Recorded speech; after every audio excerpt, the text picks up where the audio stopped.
মজার বিষয়টা হলো বিসিবি নিজস্ব অনেক এমপ্লয়ি আছে, অনেক ক্লিনার আছেন। যখন একটা সিরিজ চলে তখন বিসিবি এরকম থার্ড পার্টির থেকে টেন্ডারের মাধ্যমে ক্লিনিং সার্ভিস থেকে এই সুযোগ সুবিধাটা নেয়। তো যখন এই টেন্ডারটা হয়েছে, একটা কোম্পানি টেন্ডার পেয়েছে, তো নিয়ম কি ওই কোম্পানি লোকজন দিবে। বাট এখন যা হচ্ছে হলো ওই টেন্ডার একটা কোম্পানি পাচ্ছে, বিসিবিরই লোকজন এই 30-40 জন ক্লিনার দিচ্ছে। ওই কোম্পানি টাকাটা বিসিবির থেকে নিয়ে বিসিবির লোকজনকে দিচ্ছে।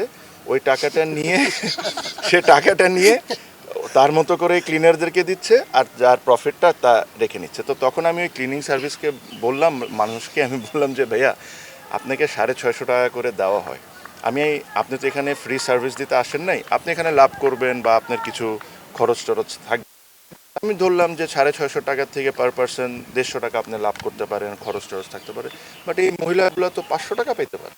তো যে ভাইয়া আমি 500 টাকা করেই দিই। তো বলে আমি জিজ্ঞেস করছি কাকে দেন, তো বলে যে বিসিবির ওই উমুকরে দিই।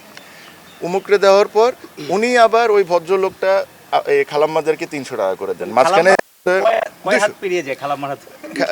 ওই যে একটা মানুষ বিসিবির একজন এমপ্লয়ি। তামিম ভাই, তাহলে কি ব্যাপারটা এমন হয়ে গেছে যে যারা ক্লিনিং করে তারা 300 পায়, আর যারা ক্লিনিং কাজই করে না তারা 350 টাকা না, নিয়ে?